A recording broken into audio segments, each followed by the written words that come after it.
ನಾಯಕನಹಟ್ಟಿ ನಮ್ಮ ಭಾರತದ ಹೆಮ್ಮೆಯ ಪುತ್ರ ಪ್ರಧಾನಿ ನರೇಂದ್ರ ಮೋದಿಜಿಯವರು ದಿನಕ್ಕೆ 18 ಗಂಟೆಗಳ ಕಾಲ ಕೆಲಸ ಮಾಡುತ್ತಿದ್ದಾರೆ. ಅವರು ಒಂದು ದಿನವೂ ವಿಶ್ರಾಂತಿಯನ್ನ ತೆಗೆದುಕೊಳ್ಳದೆ ಹಗಲು ರಾತ್ರಿ ಎನ್ನದೆ ನಮ್ಮ ದೇಶಕ್ಕಾಗಿ ನಿರಂತರವಾಗಿ ಕೆಲಸ ಮಾಡುತ್ತಿದ್ದಾರೆ ಎಂದು ತಳಕು ಮತ್ತು ನಾಯಕನಹಟ್ಟಿ ಮಂಡಲ ಅಧ್ಯಕ್ಷ ಚನ್ನಗಾನಹಳ್ಳಿ ಮಲ್ಲೇಶ್ ಹೇಳಿದರು. ಪಟ್ಟಣದ 75ನೇ ವರ್ಷದ ನರೇಂದ್ರ ಮೋದಿಯ ಹುಟ್ಟುಹಬ್ಬದ ಪ್ರಯುಕ್ತ ಬುಧವಾರ ಮಧ್ಯ ಕರ್ನಾಟಕದ ಪವಾಡ ಪುರುಷ ಶ್ರೀ ಗುರು ತಿಪ್ಪೇರುದ್ರ ಸ್ವಾಮಿಯ ಒಳಮಠಕ್ಕೆ ಆಗಮಿಸಿ ರುದ್ರಾಭಿಷೇಕ ವಿಶೇಷ ಪೂಜೆಯನ್ನ ಸಲ್ಲಿಸಿದ್ರು. ಸಮುದಾಯ ಆರೋಗ್ಯ ಕೇಂದ್ರದಲ್ಲಿ ಬಡ ರೋಗಿಗಳಿಗೆ ಹಣ್ಣು ಬ್ರೆಡ್ ವಿತರಿಸಿದ್ರು. ನಂತರ ಮಾತನಾಡಿದ ಅವರು, ನರೇಂದ್ರ ಮೋದಿಜಿಯವರಿಗೆ ಆರೋಗ್ಯ ಆಯಸ್ಸು ಕರುಣಿಸಲಿ ಎಂದು ದೇವರಲ್ಲಿ ಪ್ರಾರ್ಥಿಸುತ್ತೇವೆ. ನಮ್ಮ ದೇಶವನ್ನ ಅಭಿವೃದ್ಧಿಯತ್ತ ಕೊಂಡೊಯ್ಯುತ್ತಿದ್ದಾರೆ. ಅವರ ಕೈಯಲ್ಲಿ ನಮ್ಮ ದೇಶ ಸುರಕ್ಷಿತವಾಗಿದೆ. 1950 ಸೆಪ್ಟೆಂಬರ್ 17ರಂದು ಗುಜರಾತಿನ ವಡ್ನಾಗರದಲ್ಲಿ ಹುಟ್ಟಿ ಬೆಳೆದವರು. ಅವರ ಜೀವನೋಪಾಯಕ್ಕಾಗಿ ಚಹಾ ವ್ಯಾಪಾರಿಯಾಗಿ ಕೆಲಸ ಮಾಡಿದ್ರು. ನಂತರ ಆರ್ಎಸ್ಎಸ್ ಬಿಜೆಪಿ ಸಂಪರ್ಕದಿಂದ ಹಂತ ಹಂತವಾಗಿ ಬೆಳೆದು ಬಂದ್ರು. ಗುಜರಾತಿನ ಮುಖ್ಯಮಂತ್ರಿಯಾಗಿ ಪ್ರಸ್ತುತ ನಮ್ಮ ಭಾರತ ದೇಶದ ಪ್ರಧಾನಿಯಾಗಿ ಆಡಳಿತ ನಡೆಸುತ್ತಿದ್ದಾರೆ. ಮುಂಬರುವ ಜಿಲ್ಲಾ ಪಂಚಾಯಿತಿ ತಾಲೂಕು ಪಂಚಾಯಿತಿ ಚುನಾವಣೆ ಬರುವುದರಿಂದ ಎಲ್ಲರೂ ಒಗ್ಗೂಡಿ ಸಂಘಟನೆ ಮಾಡೋಣ. ಬಿಜೆಪಿ ಅಭ್ಯರ್ಥಿ ಯಾರಾದರೂ ಸಹಿ, ಅವರ ಗೆಲುವಿಗೆ ಶ್ರಮಿಸೋಣ. ನಮ್ಮ ದೇಶ ವೇಗವಾಗಿ ಅಭಿವೃದ್ಧಿ ಹೊಂದಿದೆ, ಹಾಗಾಗಿ ಇಡೀ ಪ್ರಪಂಚ ಭಾರತದ ಕಡೆ ನೋಡುತ್ತಿದೆ ಎಂದು ಮಾತನಾಡಿದ್ರು.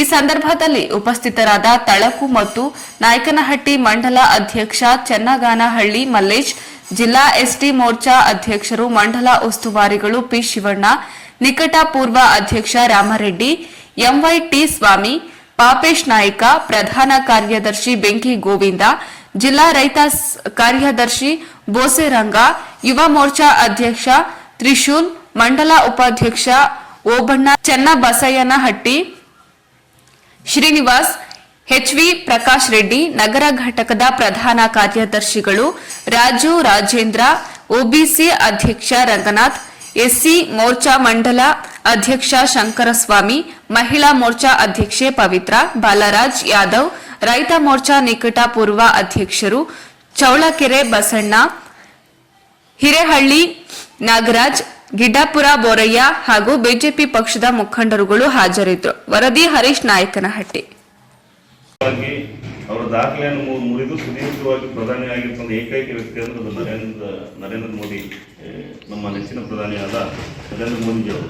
ಯಾಕಂದರೆ ಇವತ್ತು ನಮ್ಮ ದೇಶದ ಮೊದಲನೇದಾಗಿ ನಮ್ಮ ದೇಶ ನಾವು ಎಲ್ಲ ಚೆನ್ನಾಗಿರ್ಬೇಕಂತ ನಮ್ಮ ದೇಶದ ರಕ್ಷಣೆಗೋಸ್ಕರ ಇಂಥ ಒಂದು ನಮ್ಮ ವಿಶ್ವ ನಾಯಕ ಇವತ್ತು ನೋಡಿರ್ಬೋದು. ಪಕ್ಕದ ರಾಷ್ಟ್ರಗಳು ಇವತ್ತು ಎಂತೆಂಥ ಯುದ್ಧಗಳು, ಪಾಕಿಸ್ತಾನ ನಮ್ಮ ಮೇಲೆ ಎಷ್ಟು ಯುದ್ಧಗಳು ಮಾಡಿದ್ರು, ಅದರಲ್ಲಿ ಬೇರೆ ಬೇರೆ ನೋಡ್ತಿದ್ವಿ. ಇಸ್ರೇಲು ಮತ್ತು ಪ್ಯಾಲೆಸ್ತೈನ್ ಯುದ್ಧಗಳು ಅವ್ರು ವರ್ಷಾನುಗಟ್ಟಲೆ ಮಾಡ್ತಿರ್ತಾರೆ ಯುದ್ಧಗಳು. ಆದರೆ ನಮ್ಮ ಭಾರತ ದೇಶ, ನಮ್ಮ ಮೋದಿಜಿ ಅವರು ಪಾಕಿಸ್ತಾನ ಮೇಲೆ ಆಪರೇಷನ್ ಸಿಂಧೂರ್ ಅಂತ ಮಾಡಿದ ಮೇಲೆ ಇಡೀ ನಮ್ಮ ವಿಶ್ವಕ್ಕೆ ತಿಳಿಸ್ಕೊಟ್ರು ಯುದ್ಧ ಹೆಂಗ್ ಮಾಡಬೇಕು ಅಂತೇಳಿ. ಯಾಕಂದ್ರೆ ಅವ್ರು ವರ್ಷಾನುಗಟ್ಟಲೆ ಮಾಡಿದ್ರು ನಾವು 4 ದಿನದಲ್ಲಿ ಪಾಕಿಸ್ತಾನ ಮೇಲೆ ಎಲ್ಲೆಲ್ಲಿ ಪಾಯಿಂಟ್ ಹೊಡಿಬೇಕು, ಅಲ್ಲಿ ಯಾರ್ಯಾರಿಗೆ ಎಲ್ಲೆಲ್ಲಿ ವಿಮಾನಾಶ್ರಯಗಳಿಗೆ ಪಾಯಿಂಟ್ ಇಟ್ಟು ಹೊಡಿಬೇಕು, ಎಲ್ಲಿ ಅವ್ರಿಗೆ ಧ್ವಂಸಗೊಳಿಸ್ಬೇಕಂತೇಳಿ ಯುದ್ಧ ನೀತಿಯನ್ನು ಇಡೀ ವಿಶ್ವಕ್ಕೆ ತೋರಿಸಿಕೊಟ್ಟವರು ಮಾನ್ಯ ನರೇಂದ್ರ ಮೋದಿಯವರು. ಅಂತ ವ್ಯಕ್ತಿ ನಮಗೆ ಸಿಕ್ಕಿರೋದು ನಮ್ಮ ಪುಣ್ಯ. ಇನ್ನು ಇವತ್ತಿಂದ ಏನು ಇವತ್ತು 17ನೇ ತಾರೀಕಿಂದ ಅಂದರೆ 7ನೇ ತಾರೀಕುವರೆಗೆ ಅಂದರೆ 15 ದಿನ ಸುದೀರ್ಘವಾಗಿ ಸೇವಾ ಪಾಕ್ಷಿಕ ಒಂದು ನಮ್ಮ ಭಾರತೀಯ ಜನತಾ ಪಾರ್ಟಿ. ನಮಸ್ಕಾರ. ಶ್ರೀ ಗುರು ತಿಪ್ಪೇರುದ್ರ ಸ್ವಾಮಿ ಇವತ್ತು ರುದ್ರಾಭಿಷೇಕ ಕಾರ್ಯಕ್ರಮವನ್ನು ನರೇಂದ್ರ ಮೋದಿ ಅವರ ಹುಟ್ಟುಹಬ್ಬದ ಪ್ರಯುಕ್ತ ಪೂಜೆ ಸಲ್ಲಿಸಿ ಈಗ ನಾವೆಲ್ಲ ಸೇರಿದ್ದೀವಿ. ನರೇಂದ್ರ ಮೋದಿ ಅವರ ಈಗ 75 ವರ್ಷ.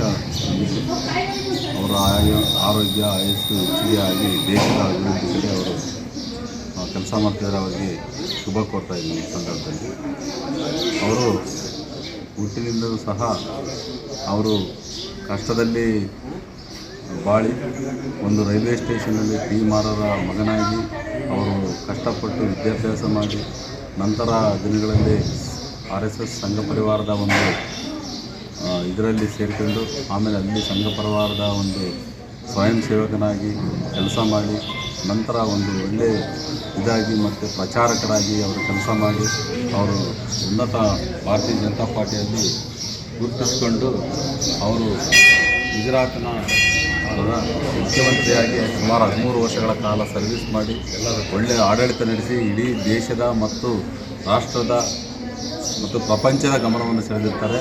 ಅದೇ ರೀತಿಯಾಗಿ ಈಗ 11 ವರ್ಷದಿಂದ 12 ವರ್ಷದಲ್ಲಿ ಅವರು ಪ್ರಧಾನಮಂತ್ರಿಯಾಗಿ ಅವರ ಒಂದು ಸೇವೆ ಸಲ್ಲಿಸ್ತಾ ಇದ್ದಾರೆ. ಇವತ್ತು ವಿಶ್ವವೇ ಮೆಚ್ಚುವಂಥ ಒಂದು ಕೆಲಸವನ್ನು ಮಾಡ್ತಿದ್ದಾರೆ. ಅಂಥ ಅಮೇರಿಕದ ಹಿರಿಯಣ್ಣ ಅಂತ ಏನು ಕರಿತಿದ್ರು ಅಮೇರಿಕವನ್ನು ಅದನ್ನು ಮೀರಿಸಿ ಇವತ್ತು ನಮ್ಮ ಭಾರತ ದೇಶವನ್ನು ಬೆಳೆಸ್ತಾ ಇದ್ದಾರೆ. ಇತ್ತೀಚಿನ ದಿನಗಳಲ್ಲಿ ಟ್ರಂಪನು ನಮ್ಮ ಭಾರತದ ನರೇಂದ್ರ ಮೋದಿಯ ಒಂದು ಬೆಂಬಲ ಪಡೆದು ಚುನಾವಣೆಯಲ್ಲಿ ಅಲ್ಲಿ ಅನಿವಾಸಿ ಭಾರತೀಯರ ಮತವನ್ನು ಪಡೆದು ಗೆದ್ದು ತರುವಾಯ ನಮ್ಮ ಭಾರತದ ಮೇಲೆ ತೆರಿಗೆಯನ್ನು ಏರುವುದರ ಮುಖಾಂತರ ನಮಗೆ ಟಾಂಗ್ ಕೊಟ್ಟಿದ್ದರು. ಅದಕ್ಕೆ ಬಗ್ಗದಲ್ಲೇ ನರೇಂದ್ರ ಮೋದಿಯವರು ಉತ್ತಮವಾದ ಒಂದು ಆರೋಗ್ಯ ಮತ್ತು ಆಯುಷ್ ಕೊಟ್ಟು ಏನು ನಮ್ಮ ದೇಶನ ಇವತ್ತು ಮುನ್ನಡೆಸುವಂಥ ಒಬ್ಬ ಹೆಮ್ಮೆಯ ಪ್ರಧಾನಮಂತ್ರಿಯವರು ಇನ್ನೂ ಅವರು ಕೂಡ 100 ವರ್ಷ ಬಾಳಿ ನಮ್ಮ ದೇಶವನ್ನು ಇನ್ನೂ ಒಳ್ಳೆ ಉತ್ತುಂಗಕ್ಕೆ ತಾಂಡೋಗಲಿ. ಇಡೀ ನಮ್ಮ ದೇಶ ಇವತ್ತು ಬೇರೆ ಇಡೀ ವರ್ಲ್ಡಲ್ಲೇ ಭಾರತ ದೇಶವನ್ನು ನೋಡುವಂಥ ಒಂದು ಇವತ್ತು ಪ್ರಸಂಗ ಬಂದಿದೆ. ಎಲ್ಲದರಲ್ಲಿ ಕೂಡ ನಾವು ಮುಂದಿದ್ದೀವಿ, ಯಾವುದಕ್ಕೂ ಕೂಡ ಜಗ್ಗಲ್ಲ. ಒಳ್ಳೆ ಆಡಳಿತವನ್ನು ಕೊಡುವಂಥ ನಮ್ಮ ಪ್ರಧಾನಮಂತ್ರಿಯವರ ಆರೋಗ್ಯ ಚೆನ್ನಾಗಿರಲಿ, ನಾವೆಲ್ಲರೂ ಹಾರೈಸೋಣ. ಈ ಒಂದು ಸಂದರ್ಭದಲ್ಲಿ ನಾವು ಏನಿವತ್ತು ನವೆಂಬರ್ 17ರಿಂದ ಅಕ್ಟೋಬರ್ 3ನೇ ತಾರೀಕುವರೆಗೂ ವಿವಿಧ ಕಾರ್ಯಕ್ರಮಗಳನ್ನು ಅವರ ಮೋದಿಯವರ ಹೆಸರಿನಲ್ಲಿ ಎಲ್ಲ ಪ್ರತಿಯೊಂದು ದಿನವೂ ನಾವೊಂದು ಸ್ವಚ್ಛತೆ ಆಗಿರ್ಬೋದು, ಒಂದು ಏನು ಈ ಗಿಡ ನೆಡುವ ಕಾರ್ಯಕ್ರಮ ಆಗಿರ್ಬೋದು, ಪ್ರತಿಯೊಂದು ಬೂತ್ನಲ್ಲಿ 151 ಬೂತ್ನಲ್ಲಿ ಕೂಡ ನಾವು ಕೆಲಸ ಮಾಡ್ತೀವಿ. ಅವರ ಆಯುಷ್ಯ ಹೆಚ್ಚಾಗಲಿ, ನಮ್ಮ ದೇಶಕ್ಕೆ ಏನೋ ಕೊಡುಗೆ ಕೊಡಲಿ, ಭಗವಂತ ಅವರಿಗೆ ಆ ಶಕ್ತಿ ಕೊಡಲಿ. ಯಾಕಂದರೆ ಇವತ್ತು ಒಳ್ಳೊಳ್ಳೆಯ ನಿರ್ಧಾರಗಳನ್ನು ತಕ್ಕೊಳ್ಳೋಣ. ಇವತ್ತು GST ಅಂತದ್ದು ಒಂದು ಏನೈತಿ, ಇವತ್ತು ಎಲ್ಲರಿಗೂ ಸಾಮಾನ್ಯ ಜನರು ಕೂಡ GST ಭಾಳ ಇದಾಗಿತ್ತು. ಇವತ್ತು ಎಲ್ಲರಿಗೂ ಕೂಡ GST ತೆಗೆದು ಇವತ್ತು ಸರ್ವೇ ಸಾಮಾನ್ಯ ಎಲ್ಲ ರೈತರಿಗೂ, ಎಲ್ಲ ಕೂಲಿ ಕಾರ್ಮಿಕರಿಗೂ, ಎಲ್ಲ ಸಣ್ಣ ಸಣ್ಣ ವ್ಯಾಪಾರಿಗಳಿಗೂ ಎಲ್ಲ ಒಂದು ಇವತ್ತು ಒಳ್ಳೆಯದಾಗಿದೆ. ಇವತ್ತು ಏನು ನಾವು ಪುಲ್ವಾಮಾ ದಾಳಿ ಆಗಿರ್ಬೋದು, ಇನ್ನೊಂದು ಎಲ್ಲ ಆಗಿರ್ಬೋದು, ಎಲ್ಲ ನಮಗೆ ಏನು ಸಾಮಾನ್ಯ ಜನರಿಗೆ ಏನು ತೊಂದರೆ ಆಗಿತ್ತು ಅವ್ರನ್ನ 24 ಗಂಟೆಯ ಒಳಗೆ ಅವರಿಗೆ ಉತ್ತರವನ್ನು ಕೊಟ್ಟು ಅವ್ರು ಏನು ಮಾಡಿದ್ರೆ ಅವ್ರಿಗೆ ಪ್ರತ್ಯುತ್ತರ ಕೊಟ್ಟು ಅವ್ರು ಇವತ್ತು ಗುಟ್ಟಡಗಿಸಿದ್ದಾರೆ. ಇವತ್ತು ಭಯೋತ್ಪಾದಕರು ಎಲ್ಲಿ ಕಾಣಗಾಗ್ಬಿಟ್ಟಿದೆ, ಎಲ್ಲ ಒಂದು ಗೂಟೆಯಲ್ಲಿ ಸೇರಿದ್ದಾರೆ. ಇವತ್ತು ನೋಡ್ರಿ, ಅಮೇರಿಕದ ದೇಶ ಕೂಡ ನಮ್ಮ ಭಾರತ ದೇಶ ಕಡೆ ನೋಡುವಂಥ ಒಂದು ಪ್ರಸಂಗ ಆಗಿದೆ. ಯಾವುದಕ್ಕೂ ಕೂಡ ಅವರು GST ಅದು ಹೆಚ್ಚಿಗೆ ಮಾಡಿದಾಗ ಅವರು ತೆರಿಗೆ ಹೆಚ್ಚಿಗೆ ಮಾಡಿದ್ರು ಕೂಡ ನಾವು ಒಪ್ಪಲಿಲ್ಲ. ನಾವು ಒಂದೇ ಗಟ್ಟಿಯಾಗಿ ನಮ್ಮ ಮೋದಿಯವರು ನಾವು ದೃಢವಾಗಿರ್ತೀವಿ. ನಾವು ಇವತ್ತೇನು ನೋಡಿ ಮೆಡಿಸಿನ್ ಕಳಿಸಿಲ್ಲ, ಇವತ್ತು ಅಕ್ಕಿ ಕಳಿಸಿಲ್ಲ, ಇವತ್ತು ಅಲ್ಲಿ ಕಂಗಾಲಾಗಿದ್ದಾರೆ ಅಮೇರಿಕದಲ್ಲಿ. ನಮ್ಮ ಅಕ್ಕಿ ಹೋಗ್ಬೇಕು, ಇಲ್ಲಿನ ಮೆಡಿಸಿನ್ ಹೋಗ್ಬೇಕು, ಇಲ್ಲಾಂದರೆ ಅವ್ರಿಗೆ ಭಾಳ ತೊಂದರೆ ಆಗುತ್ತೆ. ಇವತ್ತೆಲ್ಲ ಅದೇ ಮೋದಿ ಇವತ್ತು ಮಂಡಿ ಊರಿ ನನ್ನ ಫ್ರೆಂಡು ಇವತ್ತು ಆತ್ಮೀಯ ನಮಗೆ ಮೋದಿಯವರು ಇವತ್ತೆಲ್ಲ ನಾವು ಒಂದಾಗಿ ನಾವು ಪ್ರೀತಿಸೋದ್ರಿಂದ ನಾವು ಮತ್ತೇನು ನಮ್ಮ ಏನು ಕಾರ್ಯಕ್ರಮಗಳೆಲ್ಲ ಚೆನ್ನಾಗಿರ್ತದೆ ಅಂತೇಳಿ ಹೇಳಿದ್ದಾರೆ. ಅದನ್ನು ಕುತ್ಕೊಂಡು ಮಾಡ್ತಾರೆ. ಇವತ್ತು ನಮ್ಮ ದೇಶ ಅಷ್ಟೊಂದು ಇವತ್ತು ಬೆಳೆದಿದೆ. ನಮ್ಮ ಪ್ರಧಾನಮಂತ್ರಿ 24 ಗಂಟೆ ಕೂಡ ಕೆಲಸ ಮಾಡಿ ನಮ್ಮ ಸೇವೆ ಮಾಡುವಂಥ ಒಬ್ಬ ಅದ್ಭುತವಾದಂಥ ಹೆಮ್ಮೆಯ ಪ್ರಧಾನಮಂತ್ರಿಯವರು ಇನ್ನೂ 100 ವರ್ಷ ಬಾಳಿ ನಮಗೆ ಇನ್ನೂ ಒಂದು 10-20 ವರ್ಷ ನಮಗೆ ಪ್ರಧಾನಮಂತ್ರಿ ಅವರು ಇದ್ದು ಎಲ್ಲರೂ ನಮ್ಮ ದೇಶ ಸೇವೆ ಮಾಡಲಿ, ಅವ್ರು ಭಗವಂತ ಒಳ್ಳೆ ಆಶೀರ್ವಾದ ಮಾಡಲಿ ಅಂತ ಹೇಳ್ತಾ